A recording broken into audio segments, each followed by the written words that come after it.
Desde la Diroes, el expresidente Alberto Fujimori sostuvo que antes del 5 de abril de 1992, el Perú era el país de la inseguridad, incertidumbre e inestabilidad, por lo que el golpe de Estado que encabezó, dijo, valió la pena.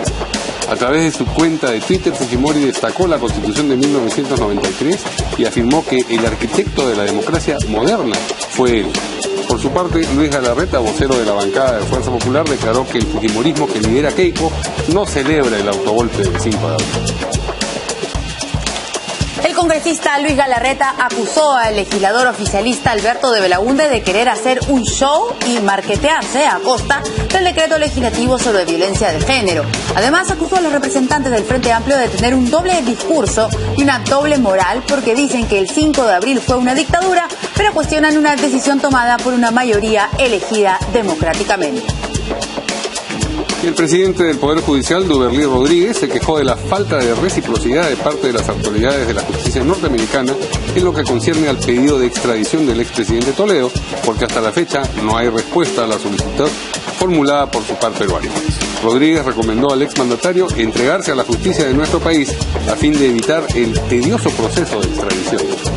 Y el fiscal Roger Hugo Robles, que investiga desde el 2014 al gobernador del Callao, Félix Moreno, denunció haber recibido amenazas, al igual que 2 testigos cuyas identidades tenían la condición de reservada. El congresista Víctor Andrés García Belaúnde calificó a Félix Moreno de un alumno predilecto y aprovechado del señor Curi, el expresidente de la región Callao, hoy preso en el penal de Piedras Gordas. Para estar informado las 24 horas del día, usted tiene que seguirnos en nuestra página web www.canaln.pe.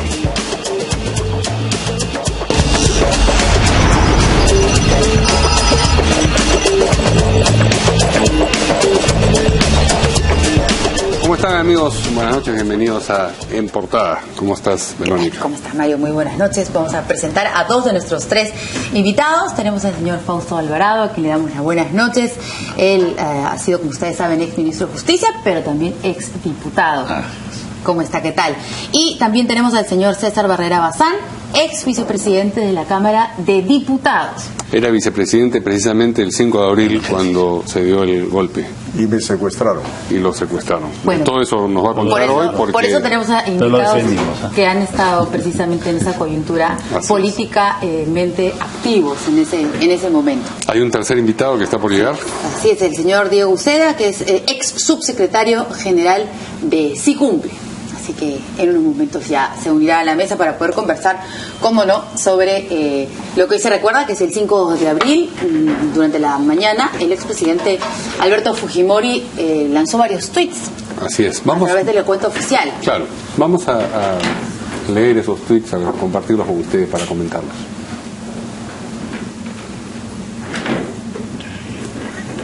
En un ratito. Bueno, pero aparte aprovechemos sí, de repente y conversamos con nuestros invitados sobre en qué circunstancias los agarró este anuncio del domingo 5 de abril de 1992. Claro, y en qué circunstancias nos toma ahora también. Una efeméride siempre para recordar determinados acontecimientos y también para hacer una evaluación del periodo que se celebra, por último, ¿no? Dicho de esa manera. Y son 25 años. Y no quiero repetir lo que sobre el tema que siempre escucho, sino hablar de un tema que es cómo es que se construye y de qué manera Alberto Fujimori tiene importante participación en construir ese escenario que él da para justificar el golpe. ¿Se refiere al tema económico? No, vamos más atrás. Empieza desde la campaña, cuando él hace una campaña en donde ofrece una cosa y hace otra. Y después puede construir toda una fortaleza política que lo hace a través de la alianza que tiene en ese momento implícita cuando es la segunda vuelta con la izquierda y también con el APRA que lo apoya, pero también fundamentalmente cuando se constituyen ya los poderes, porque el gabinete, recordemos, que forma primero, tiene una gran presencia de la izquierda. Está Gloria Helfer, está Mati León, está el diplomático Marchán. Y por otro lado, en el Congreso también logra una fortaleza que hace una mayoría importantísima, porque recordemos que el presidente de la Cámara de Diputados, Víctor Paredes, es de Cambio 90, y el presidente del Senado es de Cambio 90, que es San Román. Entonces hay toda una fuerza política que después la destruye, y la destruye hacia adentro. Recordemos que Cambio 90 prácticamente hay una traición, vi cómo sufrió mucha gente, la decepción que tuvieron, sobre todo la comunidad evangélica cristiana, que fue prácticamente dejada de lado por completo y comenzó a perder justamente esa fortaleza que tenía, al punto que la alianza con el APRA tenía hasta pruebas de amor, como fue cuando la acusación constitucional por el tema del frontón. La orden de Fujimori fue votar en contra de la acusación constitucional, como no me dejarán mentir. Entonces ha tenido toda la posibilidad de tener todo el corazón político en la mano, y quien lo autodestruye es precisamente el mismo Alberto Fujimori. Me refiero, no hay a quien otro echarle la culpa. Entonces, el tema que ahora, por eso decía, ahora son 25 años que ha venido repitiéndose una serie de falsedades envueltas con una etiqueta de verdad, y entonces va quedando en la memoria como que pudiera todavía justificarse. Claro que hay personas que es como a la piedra, que por más que la exprima no le va a salir agua, y nadie va a convencer a Martita ni a Lucecita. Pero ya es hora donde ya a la luz de esta contextualización podamos hacer un análisis más frío y poder sacar conclusiones para adelante. César Barrera. El golpe no fue una cuestión improvisada, fue articulada, proyectada, maquinada con anticipación. Llegado al poder, Fujimori, como dice Fausto, hizo exactamente todo lo contrario a lo ofertado. El shock en particular, ¿no? Es parte de la perversión de la política, que después convirtió en una cosa común, y ahora también lo es. Ofrecer una cosa y hacer exactamente lo contrario. Es el transfugismo, no solamente cambiar de bancada, sino cambiar de proyecto, cambiar de propuesta, ¿no? En segundo lugar, no es cierto lo que señalaba que el Congreso era una traba. Pues el Congreso le dio facultades en lo económico, en lo social y en el asunto de seguridad, y también para combatir el narcotráfico. Sin embargo, desarrolló una campaña muy fuerte contra el Congreso, contra el Poder Judicial, etcétera, etcétera.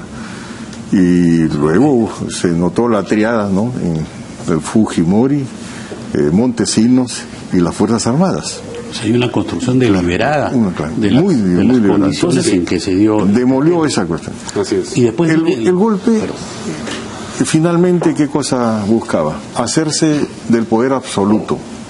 No solamente cerró el Congreso, ¿no es cierto? Asaltó el Poder Judicial y puso a Rodríguez Medrano, que manejaba todo el Poder Judicial. El Ministerio Público. Lo pervirtió el Ministerio Público, Blancanelia Colán, ¿no es cierto? El Tribunal Constitucional. Expulsó a varios miembros del Tribunal Constitucional, del Consejo de la Magistratura. Sí. Asaltó, ¿no es cierto?, la redacción de muchos diarios. Y hoy día yo escuché en una entrevista, en un debate, en una emisora, a doña Marta Chávez decir de que el ejército que ocupó las redacciones de algunos medios radiales y escritos lo había hecho para cuidarlos, ¿no? Es una barbaridad, ¿no es cierto? Ella fue experta en señalar de que, por ejemplo, los muchachos de la Cantuta se autosecuestraron y cosas por el estilo. Nadie la va a convencer de lo contrario. Pero también asaltó la Central de Trabajadores. También ocupó con las fuerzas castrenses, ¿qué cosa? El local de los maestros. A mí me secuestró. El colegio de abogados. A mí me secuestró a las 10 de la noche. Yo vivo en Comas, toda la cuadra estuvo rodeada de tanquetas y todo lo demás. Me sacaron en vilo, sin orden judicial pertinente, con destino desconocido, completamente aislado, sin derecho a defensa, ¿no es cierto?, sin derecho a comunicar durante 8 días en el buque de guerra, el Elías Aguirre. Eso es secuestro. Sí. Y por eso, precisamente, entre otros, ha sido condenado Fujimori, que hoy día, que él es el artífice de qué cosa. Vamos a leer sus tweets, ¿le parece? Vamos a ver ahora sí qué fue lo que escribió. Bueno, obviamente no el señor Alberto Fujimori, pero sí quien le maneja la cuenta de manera oficial. Y dijo: desde mi prisión les pregunto, ¿cómo era el Perú de antes del 5 de abril de 1992? Sí, un poquito más, por favor. Ya. Era el país de la inseguridad, incertidumbre e inestabilidad. Siguiente tweet. Si eres muy joven, pregunta a tus padres o tíos si ese era el país en el que querían que vivieras. Insiste en que te sean sinceros. El 5 de abril de 1992 no se mató a la democracia, se la salvó. El 80% de peruanos aprobaron la medida. Pregunta a tus mayores. Recuerden o averigüen, las elecciones de 1995 dieron 64% al autor del 5 de abril y 22% al doctor Pérez de Cuellar. La constitución de Fujimori sigue vigente. Pregunta por qué. ¿Lo único que hicieron los opositores fue borrar mi firma o no es así? El arquitecto de la democracia moderna, perdón que les diga, fui yo, quien generó la constitución que hoy todos respetan.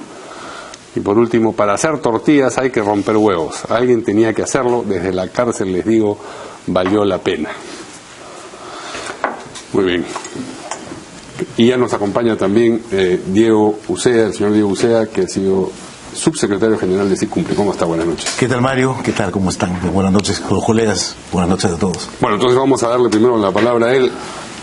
¿Ha leído usted esta seguidilla de tweets del... Sí, evidentemente. Vamos a recordar primero qué fue SICUMPLE. Bueno, vamos a remontarnos un poco antes, porque Vamos Vecinos, un movimiento municipalista al que yo ayudé a ayudar junto con Absalón Vázquez, el año 2003 se convirtió en SICUMPLE. Sí. Hubo un cambio, una modificación de estatutos y se pasó a ser de Vamos Vecinos SICUMPLE. Pero era un movimiento fujimorista. Así es, yo fui candidato a la alcaldía de Lima en el 2002 por Vamos Vecinos y luego fui subsecretario general hasta el año 2006, que renuncié al partido por razones muy personales que no vienen al cabo comentarlas ahora, pero yo tengo que insistir en que estoy de acuerdo con varias de las afirmaciones hechas. ¿Usted se siente todavía un fujimorista? Mire, yo no puedo dejar mi pasado atrás. Yo he admirado el gobierno de Alberto Fujimori, creo que ha habido muchas cosas buenas, creo que se han cometido muchos errores, no, evidentemente discrepo mucho. En principio yo no estuve de acuerdo con el golpe, por información académica en Derecho, del golpe del 5 de abril hace 25 años, pero el tiempo nos dio a muchos peruanos la razón. Yo creo que en el balance hay mucho de positivo, no se puede desconocer. Yo iba a hacer hincapié en que para hacer tortillas hay que romper huevos. Evidentemente hay que cacarear también. El tema es que no nos pueden meter en un mismo saco a todos. Hay fujimoristas que hemos dado el pecho, hemos puesto la cara en su momento. Hay fujimoristas buenos, hay también de los otros. ¿Quiénes son los otros? Que serán los malos. Bueno, los que están en la cárcel, ¿no? Alberto Fujimori. Alberto Fujimori hay muchas razones, este tipo constitucional, de tipo político, por las razones por las que él está. El tema ahorita es el golpe. No, le pregunto porque usted dice los fujimoristas. Me refiero, yo creo que yo siempre un deslinde. Cuando yo participé como un activista y un dirigente nacional del fujimorismo, defendí las cosas buenas y hice un deslinde desde el comienzo con el montesinismo y con las cosas horrendas que sucedieron. ¿Y el golpe forma parte de la estructura de pensamiento asociada con el montesinismo o no? El hecho de acabar con la democracia, disolver el Parlamento, intervenir el Poder Judicial, el Ministerio Público, mandar piquetes de soldados a las redacciones de los diarios. ¿Esa es la parte que usted defiende o la parte que no defiende? No, yo no defiendo eso, hubieron excesos definitivamente, pero reitero, Mario, en el balance vino la privatización, el Perú despegó, se pacificó al país y creo que... ¿Y usted cree que era necesario el golpe para hacer eso? Al comienzo me pareció que era innecesario, no, pero ahora yo creo que sí, yo creo que hay un antes y un después en la historia del Perú. Bueno, esa es la construcción de la memoria, justamente la percepción es como si, y hoy día también... Otra efemérides de la declaración de la guerra con Chile. Es como si a Patricio Lynch le preguntaran después si quiere justificar la ocupación de Lima. Le va a decir después que sí, pues que estuvo justificada. Esa es la posición, pero no se trata de eso porque se está vendiendo ciertas supuestas verdades que no lo son y que nosotros tenemos que aferrarnos más a los propios hechos. El Congreso no fue de ninguna manera obstruccionista para nada, como demostré. Otra cosa es que se perdiera la correlación de fuerzas que tenía al comenzar, y el que la pierde es Alberto Fujimori con su pésimo manejo que tiene. Por otro lado, esta situación, hasta su propio partido lo deja de lado a las fuerzas sociales con las que había llegado, las fuerzas políticas con las que había llegado, y prácticamente queda secuestrado justamente por sus socios, por las Fuerzas Armadas, que lo llevan al candidato ganador, al círculo militar, prácticamente lo secuestran, parece que le hacen una lobotomía, y empiezan en un proceso justamente de generar y construir ese escenario que va a justificar lo que hoy día escuchamos. Entonces, hay responsabilidad, y la primera viene de quienes construyeron ese escenario, y ese escenario era con hechos reales y con cosas virtuales, porque hay toda una parafernalia en contra justamente de los poderes constituidos, precisamente para que los poderes fácticos, como el que viene de la Fuerza Armada, sea el que empiece a gobernar. Hay una cosa, no fue un autogolpe, no fue un golpe de Alberto Fujimori, fue un golpe militar, porque a nosotros no nos impidió continuar con nuestras labores Fujimori parado como karateca para que no entremos al Congreso, sino fue un rifle y un fusil. Obligando. Entonces, ¿quién paró las redacciones? ¿Quién entró a este canal? Fujimori y su partidario, no sé si Diego en ese momento, que era fujimorista, entró en una rebelión popular. No, fue un golpe militar. ¿Por qué? Porque hay un neomilitarismo en América Latina que es similar al de Bordaberry, es el de Fujimori, en donde los militares ya han perdido la forma de llegar al poder anteriormente con los golpes de Estado en la forma tradicional, y entran a formas nuevas, como son tener un personaje político civil que no rompe prácticamente el poder que él tiene, y a eso asocian su legitimidad. Pero Bordaberry, que es el caso uruguayo que usted ha mencionado, fue distinto porque al final terminaron los militares gobernando directamente. Y bueno, acá pudo pasar porque le pusieron terminaron gobernando, le pusieron los tanques en el Congreso, a su propio Congreso que crearon, y eso no pasó nada. ¿Quién gobernaba entonces? ¿Por qué tuvo que esconderse en la embajada de Japón cuando el general Salinas iba a hacer un contragolpe? Entonces, claro, puede ser que las circunstancias llevaron a que los militares tuvieron que tomar el poder. Yo no sé quién hizo lo correcto, Bordaberry o Fujimori. No, ninguno de los dos. Ninguno de los dos. Entonces, veamos eso. Eso lo escribió en el 2006, en un neomilitarismo que después se da en otra faceta, que es ya la de Hugo Chávez, la de Lucio Gutiérrez, la faceta que se da con Ollanta y con esa forma ya de un mismo militar que generan un fenómeno político y después vía electoral llegan al poder. Entonces, no estamos frente a un autogolpe, estamos frente a un golpe militar. Pero si me permite, Fausto, las grandes reformas se hicieron después del 92. No, señor. Es que acá, esa es otra de las grandes mentiras que, lógicamente, pues como caramelo se la comen. No es así, porque Hurtado Miller llama la gran reforma. Primer asunto, cuando se da el golpe militar, ya la inflación está controlada. Segundo, cuando se da el golpe militar, ya los precios dejaron de estar controlados y la economía empezó a dinamizarse. Entonces, ¿cuáles son las grandes reformas? Haber regalado las empresas públicas, haber despedido a 300.000 empleados de la administración pública. ¿Esas son las grandes reformas? Sí, una gran reforma, por ejemplo, es que ahora puedes tener un teléfono en 2 días. ¿Por qué cuando se le acabó, justamente la plata de la privatización, empezaron la crisis económica ya en 96, 97, 98, y por qué tuvimos un déficit fiscal acumulado por completo? ¿Por qué teníamos al Fondo Monetario Internacional? Entonces no es tan fácil plantearlo de esa manera. Entonces lo que puedo recordar es que después de la constituyente del 93 se hizo pues una consulta que ganó largamente, y luego hubieron elecciones libres en el 95 y Fujimori barrió. Un momento. Vamos a darle la palabra. Miren, ha estado silencioso. nos estamos olvidando que las Fuerzas Armadas se convirtieron en el partido realmente, no del gobierno. Ese es el tema. Y la fuerza y la logística de las Fuerzas Armadas y el Servicio de Inteligencia se convirtió en el núcleo duro de este partido. Ese en primer lugar. En segundo lugar, ¿qué tipo de reformas? A ver, ¿reforma judicial? ¿Con el chino Medrano manoseando el Poder Judicial? El Ministerio Público con Blanca Nelia Colán, de triste recordación, que corrompió todo y terminó de acabar con todo. ¿Qué más? ¿La expulsión de los miembros del Tribunal Constitucional para controlarlo? ¿Qué? La recomposición del Consejo Nacional de la Magistratura para nombrar jueces de punta a cabo. Oiga, eso, ¿qué tipo de reforma? ¿De qué estamos hablando? ¿Qué reformas? Haber convertido la corrupción en política de Estado. ¿O me estoy equivocando? ¿De dónde nace esa expresión lamentable de que no importa que robe con tal que haga ahora? ¿De dónde nace la perversión de hacer política cuando se hace el clientelaje en función no de las arcas públicas, en los regalos para comprar votos?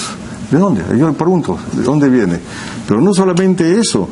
Cuando el tema de los derechos laborales, es decir, los derechos de los trabajadores se le comenzó a etiquetar como sobrecostos laborales. O sea, ¿no es cierto?, los derechos legítimos de los trabajadores ahora son sobrecostos y por lo tanto había que liquidarlos.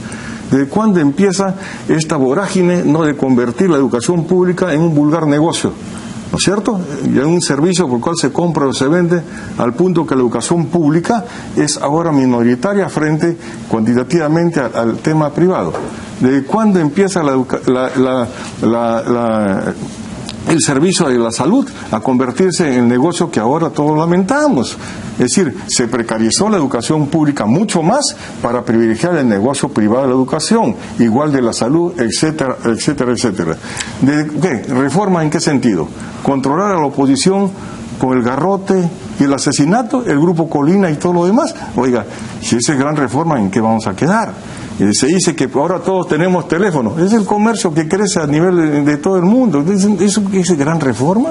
Que tengamos un servicio telefónico incluso mal. Oiga, tiene razón el amigo Herrera. Mire, no tengo ninguna duda. Pero miren, pues, una vez que se acabó la feria, ¿no es cierto?, de las ventas de las empresas públicas, ¿no es cierto?, mafiosamente, ¿no es cierto?, se terminó esa repartija y empezó la crisis, pues, porque no había que repartir. Pero además habría que ver pues dónde están esos 6.000 millones, no, que hay un hueco negro en ese asunto, ¿no? Yo no soy esa gran reforma. No he venido a defender ni pertenezco al partido de Fujimori. Yo estoy alejado del partido hace más de 11 años. Yo soy un ciudadano que soy politólogo, que estoy inmerso en la política hace muchos años, esto no es reciente, y trato de ser objetivo. Y yo coincido con el amigo Herrera Bazán, como con Fausto Alvarado, en muchas de las cosas. La corruptela fue una cosa que desdibujó todo lo bueno que hizo Fujimori, todo lo bueno que hizo con la mano lo borró con el codo. Por eso es que a los jóvenes actuales les asquea la política. Y yo soy un defensor de que no hay política sin partidos políticos. Y hay que reforzar los partidos políticos. Hay que meter a la juventud que haga política, hay que hacer política. Pero tenemos ese pésimo ejemplo de lo que ha sucedido, no solo en el gobierno de Fujimori, pues. Después del gobierno de Fujimori vienen otros gobiernos que los vamos a tocar más adelante. No, y esto de tal manera, cambiando de partido para cada elección, para deshacerse de las juntas directivas que tenían, cambio 90, nueva mayoría. Ahí discrepo, mi querido Fausto, porque Frente Popular, ahora no sé cómo se llama, no pueden tener pues 6 nombres justamente con 6 directivas diferentes. No, porque porque mucha gente persiste en el partido. Marta Chávez ha pasado por cambio 90, por nueva mayoría. Y el problema pues no solamente esa es una reforma electoral para propiciar la feria de partidos, partidos descartables, hechos para cada ocasión, para cada momento, a la medida de los dueños de los partidos y el financista de costado. Bueno, por eso hoy levantamos una piedra y encontramos un partido con el propietario, ¿no es cierto?, del partido y su financista. Es decir, se convirtió la política y el aspirar a la función pública en un vulgar negocio. Es la corruptela que ahora estamos padeciendo. Y ahora termine. Por eso ahora nosotros a veces la corrupción está por todos los lados. La población dice, ese es político, seguramente quiere robar. Y ahora todos nos meten en la misma bolsa. ¿De dónde empieza esto? De repente es cierto que empieza, pero luego los políticos, muchos políticos, la han seguido felices, ¿no es cierto? Porque cuando ustedes decían de que levantamos la tablet y vemos un partido político, la han seguido un montón. Recordemos solamente al presidente Ollantumala y con todo respeto Pedro Pablo Kuczynski, cuya agrupación política se llama PPK. Entonces, los políticos han seguido ese mal ejemplo en todo caso del fujimorismo también. Los políticos en general es demasiado, ¿no es cierto? Ollantumala político. Es que se ha pervertido la política, se ha envilecido la forma de hacer política, se ha convertido en un negocio, ¿no es cierto? Se ha lanzado al mercado la política. Pero los cambios de nombre, por ejemplo, Patria Roja pasó a ser el Movimiento Nueva Izquierda, ¿o no? Nunca cambió de nombre. Participamos en un frente que se llama Nueva Izquierda. Nunca se escribió. Pero el tema, perdóname, es hacer política, Mario, y seguir haciendo política, y catar a que los jóvenes hagan política y no nos vean. Pero no este tipo de política, pues, al paso. Esta es política al paso, descartable. Fue una fabricación de política chatarra, ¿no? Pues. Vamos a escuchar qué les parece. Recordamos lo que fue ese mensaje a la nación de Alberto Fujimori del 5 de abril de 1992, y también quiero la opinión de nuestros invitados sobre estos tweets del expresidente, porque le está hablando a los jóvenes. Y el domingo pasado, Kenji Fujimori le habló a los millennials. ¿Será él el que está hablando? Y hoy, partamos por ahí, si eso sale de la mente de Alberto Fujimori o de la mente de un publicista que tiene al lado. Pero con su anuencia. Pero firmada por Alberto Fujimori. No es lo mismo. ¿No cree usted? No creo. A mí me parece que va en paralelo. Yo no lo creo, yo creo que él tiene soberbia, pero no tanta, pues. No tanta. No, este es producto de un tamborista que está ahí, Vamos yo a creo que no merece ni la... un entusiasta. Franelero. A ver, vamos a escuchar lo que fue. He decidido tomar las siguientes trascendentales medidas. Primero, disolver temporalmente el Congreso de la República hasta la aprobación de una nueva estructura orgánica del Poder Legislativo, la que se aprobará mediante un plebiscito nacional. Segundo, reorganizar totalmente el Poder Judicial, el Consejo Nacional de la Magistratura, el Tribunal de Garantías Constitucionales y el Ministerio Público para una honesta y eficiente administración de justicia. Tercero, reestructurar la Contraloría General de la República con el objeto de lograr una fiscalización adecuada y oportuna de la administración pública que conduzca a sanciones drásticas para los responsables de la malversación de los recursos del Estado. Reitero que como ciudadano elegido por las grandes mayorías nacionales, solo me anima el deseo de lograr la prosperidad y la grandeza de la nación peruana. Bueno, planteó nuevos poderes, etcétera, etcétera, poder judicial, todo lo demás, pero ¿en función de qué? De sus intereses, que no eran los intereses del país, en función de los intereses de esa teada, ¿no?, corrupta de Montesinos, Hermosa Ríos y toda su pandilla. Habla de la Contraloría. ¿Qué Contraloría nos entregó Fujimori? ¿Qué Contraloría? Una Contraloría hecha a su medida, es decir, que hacía de la vista gorda si es que no participaba del festín que había del remate de las empresas públicas y del asalto del erario nacional. Ese es el problema. Entonces, el otro tema que no hemos hablado es de cómo se manipula a la opinión pública. ¿Acaso no se compró grandes medios y también pequeños y se inventaron medios? ¿Acaso no habían encuestadoras hechas a la medida? ¿Acaso no se insultaba y se maltrataba a toda la gente de la oposición? ¿Cómo? Era un poder avasallador. Pues usted en la cárcel, absolutamente. Precisamente por esto los diarios Chicha, ¿no es cierto? Y el desvío los diarios Chicha. Y otro que pasaron por la salita del CIN, ¿no? Y ahí ven la ruma de dinero que vendían por la línea editorial.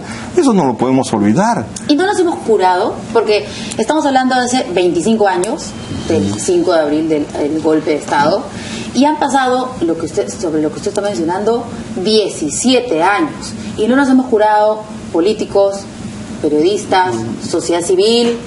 En general, pregunto yo, o sí. Porque nos habla de la Contraloría y nos seguimos quejando de la Contraloría, no la Contraloría del 92, pero seguimos teniendo problemas con la Contraloría. Entonces les pregunto a ustedes, como políticos, como politólogos.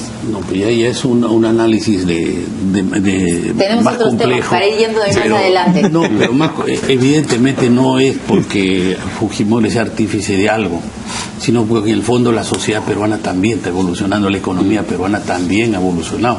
Pero esa evolución no podemos decir que ha venido en la época aquella. Sí, porque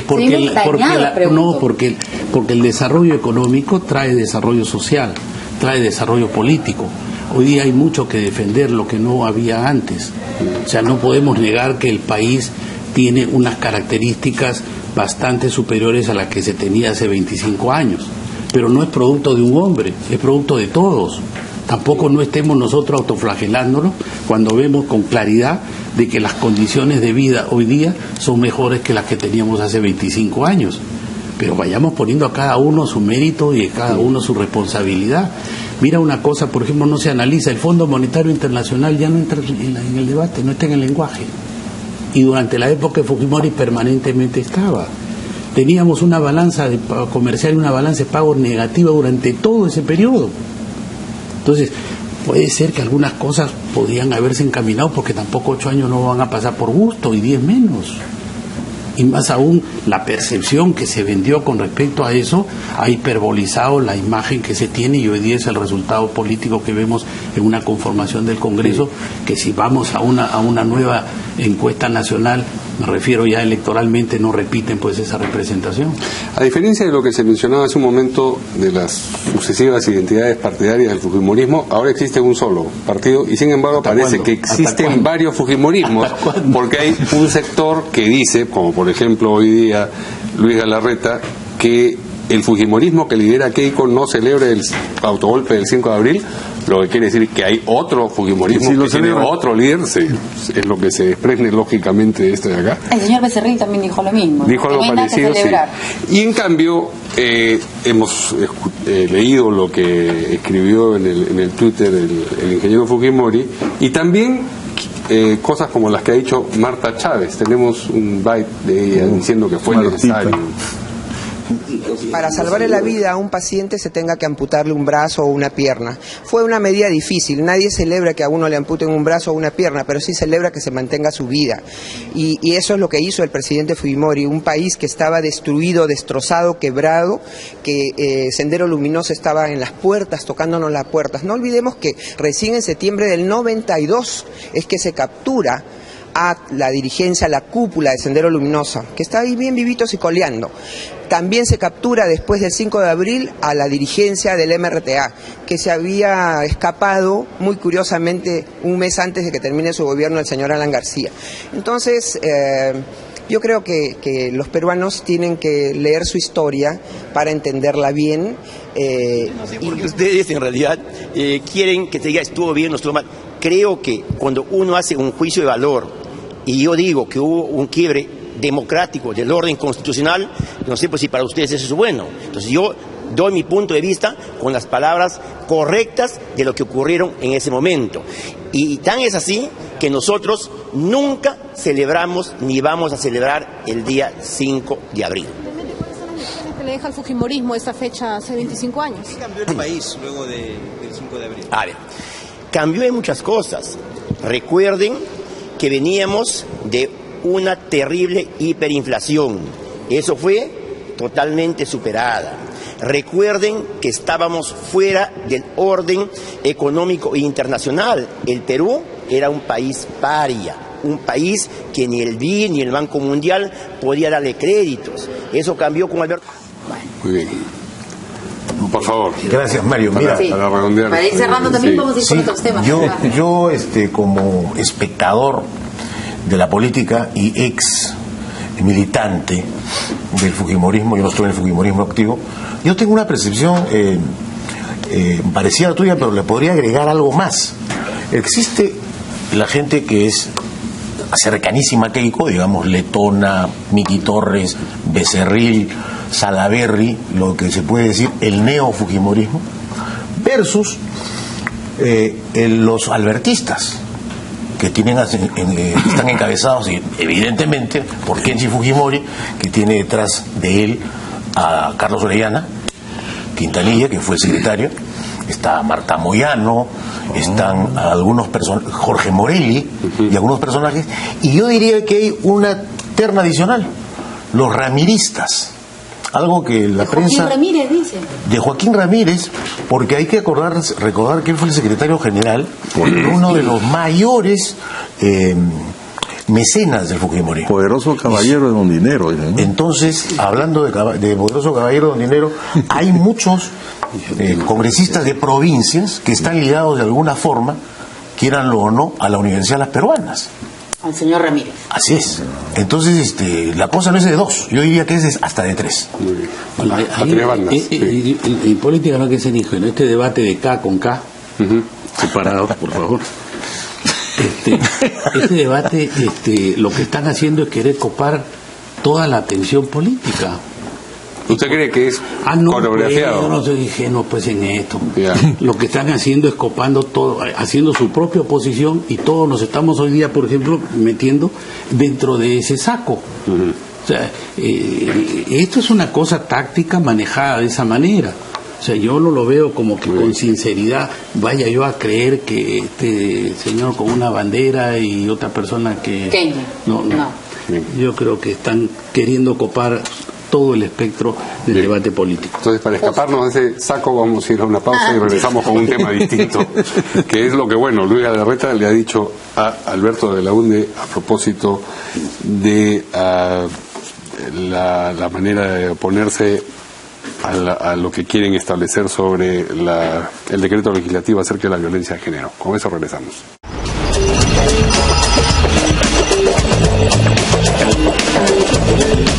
Muy bien, ya estamos al aire, por si acaso, señores, cualquier cosa que digan. Todo lo que diga puede ser utilizado en su todo el debate de Diego. Así es.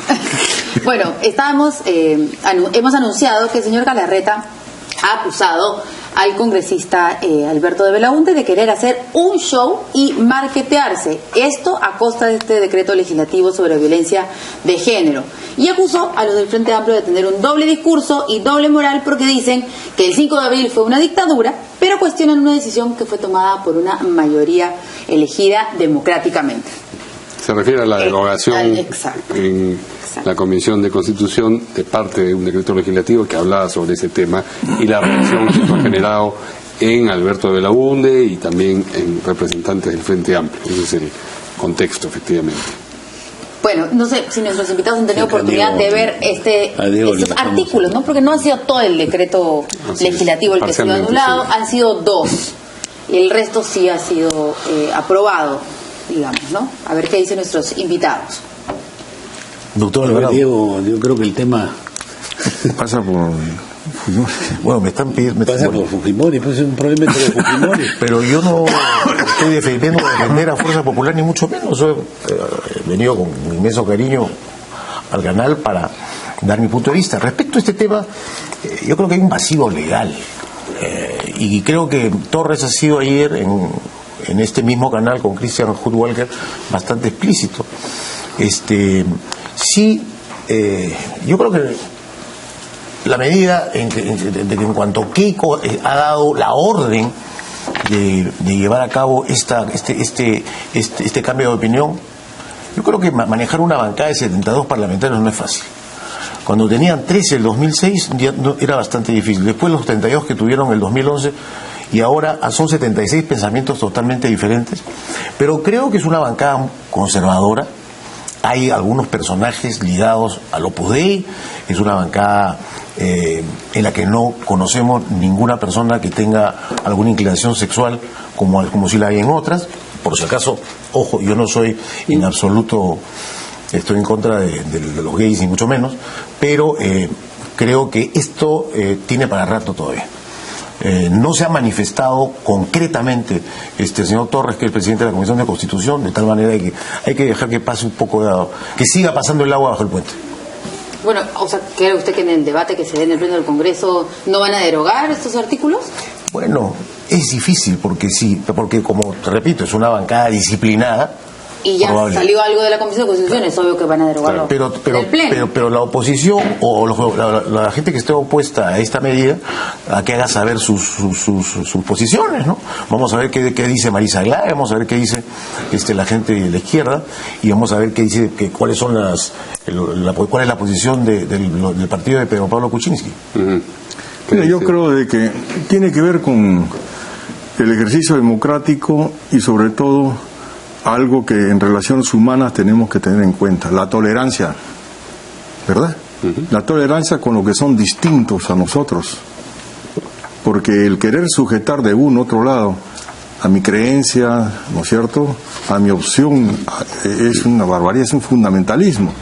Peor cuando se quiere hacer de la religión un proyecto, o se hace un proyecto político. Eso no puede ser. Por eso hace ya, va a ser 250 años de la Revolución Francesa, cuando se plantea el tema del Estado laico, ¿no? El Estado es de todos. Se reconoce que un país es diverso, tiene diversas religiones, diversas opciones, y por lo tanto es de todos el Estado. El Estado no puede proteger solamente a unos y excluir a los demás. Y cuando se hace política desde el documento básico de una religión X, Y o Z, ese es fundamentalismo. O sea, ese es sectarismo. Esta decisión ha sido movida por temas religiosos en la Comisión de Intolerancia completa. Miren, ve, cuando se dan las cruzadas, ¿no es cierto? ¿Para qué se dieron las cruzadas? No solamente es para conquistar espíritu, para conquistar gente, para imponer la Biblia, y eso no era correcto. Igual cuando se hace la Guerra Santa, ¿qué cosa es lo que ocurre?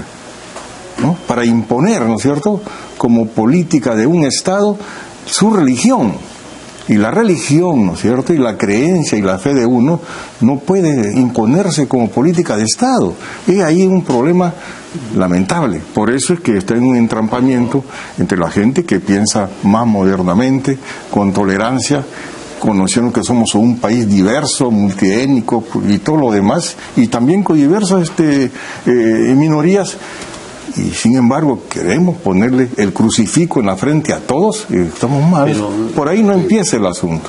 Creo que si queremos hablar de democracia y de un Estado democrático, aprendamos a convivir, pero sobre todo a no permitir la imposición ni la intolerancia de uno y otro lado. El señor Fausto Alvarado, ¿usted también no cree en las palabras o la explicación del presidente de la Comisión de Constitución? Yo voy directo al fondo, porque el tema, si me quedo en la forma, el tema se hace mucho más complejo.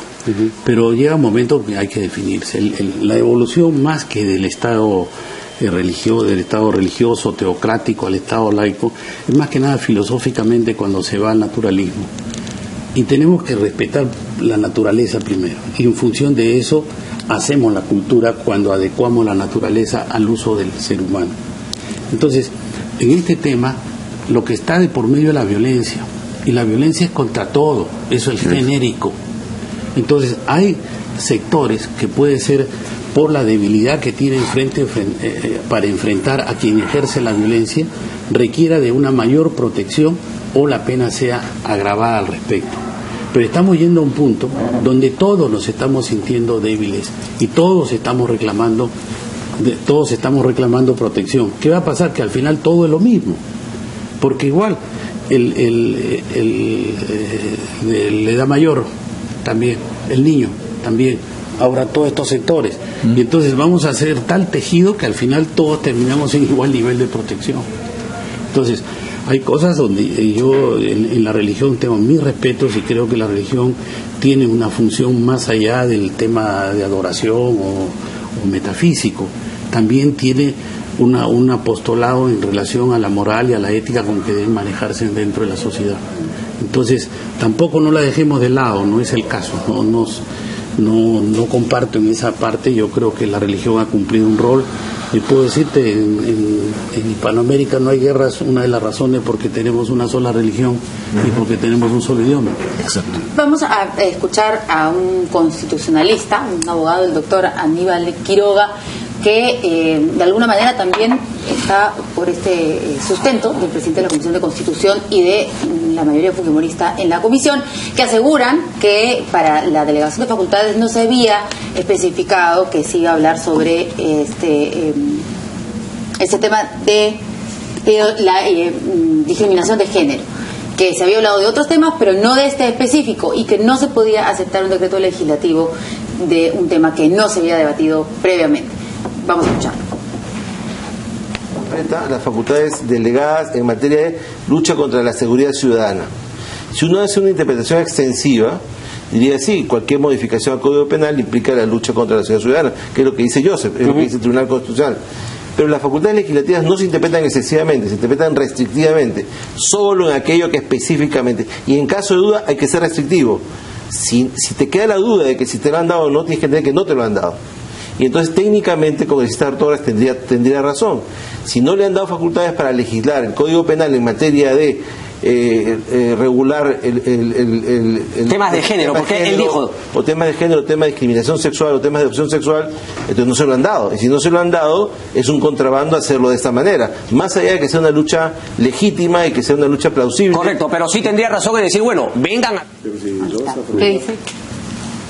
¿Quiere decirnos algo el señor Barrera? No, simplemente que todos tenemos derecho a tener las creencias que queramos convenientes o a no tenerlas también. O sea, no tenemos la obligación, ¿no es cierto?, forzar a los demás a que crean exactamente como uno. Ello significa tener un pensamiento amplio, universal, tolerante, permisible, y por eso yo respeto infinitamente a aquellos que tienen sus creencias o sus apegos políticos X y Z, ¿no es cierto?, y tienen todo el derecho, así como a mí también me existe el derecho a que no me impongan las cosas. Por eso yo no creo que respeto mucho del lado religioso los aportes que puedan haber, pero desde ese lado no vamos a resolver este tema. O sea, ¿usted percibe que ese es un tema religioso? No. Legalista, es legal, mira, es legal, es político, es moral, es social, todo tiene, hasta cultural, ¿no es cierto? Pero cuando se ve simplemente con una visión unilateral, ¿no es cierto?, desde mi creencia, ahí viene un problema, ¿no? Entonces, en ese sentido, hay que reconocer, ¿no?, que existen otros distintos a nosotros, que existen minorías, que tienen sus propios sesgos y sus propios ángulos. El tema está en que no hay que tratar a esos diversos con violencia. Ese es el tema de fondo, ¿no? Y si hay que ampliar la ley o precisarla mejor, pero el fondo del tema es el tema de no ejercer violencia sobre ellos. De lo contrario, ¿en qué país estamos, no? Y la tolerancia. La tolerancia. Más que la modulación de la pena, porque claro, en eso estamos, es la educación de por medio con las generaciones que vienen. Entonces, creo que el tema no amerita tanto debate al respecto. O sea, que estemos ocupándonos, porque en sí todos rechazamos la violencia contra quien sea. Y evidentemente que siempre reclamamos que aquella que se hace con alevosía, con ventaja, con todo el aprovechamiento de la fuerza física sobre otra persona, sea severamente sancionado. No estamos de acuerdo, no estamos en desacuerdo con eso. O sea, yo no veo un problema de fondo acá como para podernos dividir inclusive... ¿Está de acuerdo con lo que dice el fujimorismo? Porque ellos aseguran que no han votado en contra del fondo, sino en contra de la forma. Porque puede no haber habido esto y si yo tengo una posición tomada. O sea, yo no creo una especialización en la sanción de la violencia. La violencia per se es sancionable. Exacto. Ahora, la modulación con que se haga también debe darse porque hay seres que están menos protegidos que otros, pero estamos entrando en una suerte de una especie de redes, porque vamos a encontrar en estos grupos de los cuales se habla, que ya no conozco tanto el abecedario como para una cosa eso, porque dentro de ellos también habrá adulto mayor, habrá mujeres, habrá hombres. Entonces, por eso estamos llegando a un punto donde todos estamos protegidos y todos terminamos protegidos por igual. Todos son protegidos de una manera especial. Todos protegidos no es mala idea. Cuando en verdad a quienes en el fondo debemos proteger, el niño y el anciano y el adulto. Bien, vamos ahora sí a una nueva pausa y regresamos. ¿No? De frente nada más. Bueno, entonces el presidente del Poder Judicial, Duberly Rodríguez, se ha quejado de la falta de reciprocidad de las autoridades de la justicia norteamericana en lo que toca al pedido de extradición del expresidente Toledo, que está pendiente hace tiempo, y dice que hasta la fecha no hay respuesta a la solicitud formulada por las autoridades peruanas. De otro lado, Duberly Rodríguez le ha recomendado a Toledo entregarse a la justicia peruana para evitar el tedioso proceso de extradición. ¿Tenemos el byte? Bueno, no hay byte. El ministro de Justicia. Bueno, aquí me miran, yo no le corro la jeringa, así que hay una cosa con respecto al trámite. Quien está encargado del tema de la extradición es el Poder Ejecutivo. Que estemos claros. Yo creo que la reclamación que hace el presidente de la Corte Suprema, que dicho sea de paso, yo creo que está teniendo un protagonismo debido como debe tener un presidente del Poder Judicial, tiene que dirigirse a través de la Cancillería, porque si no está saliendo del plano formal y está poniéndose en una situación como cualquier ciudadano que hace un pedido, pero lo que tiene que buscar es la eficacia de lo que está diciendo, y la eficacia es a través de quien corresponde en la relación del proceso de extradición. Y la otra es con respecto a la entrega que le pide a... Yo creo que todos tienen derecho a poder ejercer sus derechos y sus libertades, defenderlas en la manera que cree conveniente. En este caso, en el caso de Fujimori, demoró 6 años la extradición hasta que estuviera acá. Y acá estamos desde los primeros meses hablando del tema y pidiendo una prisa que obviamente en ningún caso se da donde la extradición se haga, menos aún con un personaje político de esa envergadura, en 2-3 meses siquiera. Por eso mejor que vengan. No, él te verá, eso está en su conciencia, cada uno es libre de ejercer sus derechos. ¿No le recomendaría? Yo no hago recomendación ni nada, eso está en su conciencia de él, porque cada uno es dueño de sus miedos y sus temores. No es, no lo encuentro yo adecuado que uno se ponga en el cerebro de otro. Él verá si viene, si no viene, si ejerce su derecho, si no ejerce su derecho. Al final, nosotros tenemos que defender los derechos fundamentales. Está la presunción de inocencia, que solamente se derrota de manera formal cuando hay una sentencia. Mientras tanto, toda persona tiene derecho a defenderse en la forma como le flanquea la ley. Sí, pero si está siendo requerido por la justicia... Pero tiene todo el derecho de ejercer... ¿De ser prófugo de la justicia? Tiene todo el derecho de ejercer, de sentirse o no perseguido y de acogerse, si quiere, a un asilo. El hecho sería que él estuviera haciendo algo ilegal en el territorio en que está.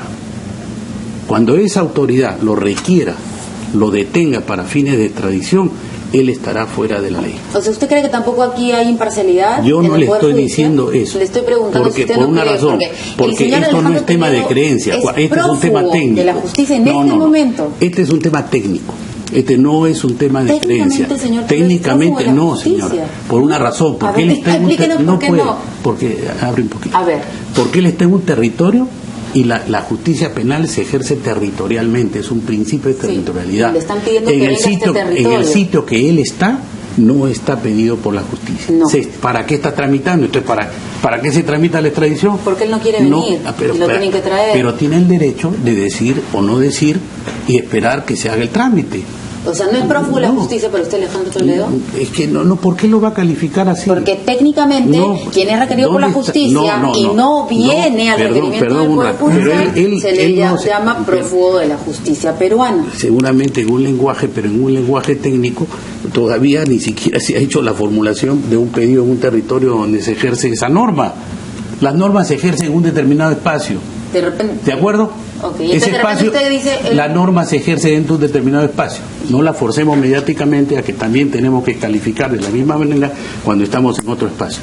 Tiempo y espacio son cuestiones muy elementales para formarse un juicio. Queda claro. Okay. ¿Qué dice el señor César Barrera? A ver. El tema de la extradición se ejerce en función de tratados internacionales y también convenios y tratados de nación o de país a país.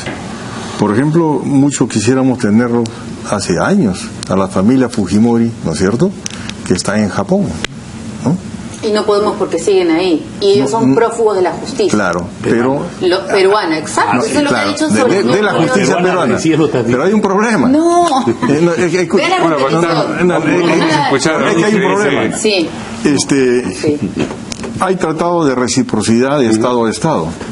Los tenemos con muchos estados y con muchos también no los tenemos. Y por eso hoy, ¿no es cierto?, es Fujimori, que son delincuentes probados, ¿no es cierto?, están en Japón. Si ellos pasaran a un estado donde tenemos un convenio de reciprocidad y de extradición, de inmediato de las orejas lo traerían para este lado. Con Estados Unidos ocurre que sí tenemos tratado de extradición, pero el formalismo efectivamente está demorando este asunto, pero tiene que ser un proceso. Ahora, es un tema que debe ejercerse no solamente sobre Toledo, que él sabrá pues efectivamente en qué zapato se ha metido, ¿no? Ya sabemos que no le calza bien en ese asunto, ¿no? Pero si me permite... este tema de Odebrecht ha servido para levantar la alfombra y ver que la corrupción ha llegado pues a lo más profundo lindero del Estado. Por eso decía que esto de convertir la corrupción en política de Estado no viene del fujimorismo. No es casual que estén incursos en política de corrupción Fujimori, que está preso, Toledo, que ha sido presidente, Alan García, que es el famoso peso ballena gorda que dicen la gente, ¿no es cierto? Y también, ¿quién? Ollanta, el último. Oye, que los más altos representantes políticos de un país estén inmersos en este lodo de la corrupción, quiere decir que aquí está ocurriendo no un incidente, sino algo mucho más grave. Es decir, la corrupción hecha, ¿no es cierto?, política de Estado. Eso significa que la vieja república está realmente bastante agotada. Entonces, ¿se anima o tampoco se anima a decirle al señor Toledo lo mismo que le ha pedido el presidente del Poder Judicial, que mejor venga para evitar todos estos trámites y declare lo que tenga que declarar ante la justicia? No, yo estoy hace tiempo animado que decir que venga, pero mi voz, ¿qué significa? Tiene que cumplir tiene que cumplirse. Lo que sí tenemos que decir es lo siguiente: esa cuestión remolona a veces de Estados Unidos. Miren, cuando Estados Unidos pide, ¿no?, la extradición de un delincuente, ¿no?, que ha hecho esta actitud perversa en su territorio, aquí en el Perú de inmediato no le están respondiendo. Sin embargo, los norteamericanos, ¿no es cierto?, bueno, se dan su lado y en fin. Pues, vamos a darle el minuto final al señor Diego Uceda, porque se acaba el programa y no ha hablado de... Gracias, Mario. No, yo voy a ser muy preciso en mi opinión. Yo lamento la declaración de Duvalí Rodríguez, porque creo que realmente, si bien es cierto, como dice Fausto, debería tener mayor protagonismo, pero un protagonismo con conocimiento de causa, no gozando de una ignorancia supina. Duvalí Rodríguez debería saber que el Departamento de Justicia de los Estados Unidos tiene sus tiempos. Y esto no va a salir antes de los 8 o 9 meses o un año, definitivamente. Entonces hay que ilustrarse antes de vertir una opinión y darle un medio como es el diario de comercio, por hacer. Pero y yo sí le diría al presidente Toledo que venga, porque el que no la debe no la teme. Yo lamento profundamente que un presidente que vino pues como el cholo sano y sagrado, con la bandera de la anticorrupción, de la justicia social, tengamos que terminarlo pidiéndole que regrese desde Canal 8 en el programa de portada. Bien, muchas gracias. No valga nada nuestra palabra. No, yo creo que alguito nada más, ¿no? Algo, como ciudadanos, como no tenemos todo el derecho de decir. El tema es que la corrupción se ha desbordado porque hay una institucionalidad jurídica y política llamada Constitución que ha relativizado el rol del Estado, el rol contralor, el rol vigilante, ¿verdad? Ha debilitado el Estado en ese terreno. Por eso nosotros planteamos que esta Constitución tiene que ser reformada profundamente. Ya está agotada. Muy bien. Terminamos. Muchas gracias. A ustedes. Nos vemos mañana aquí en Portada.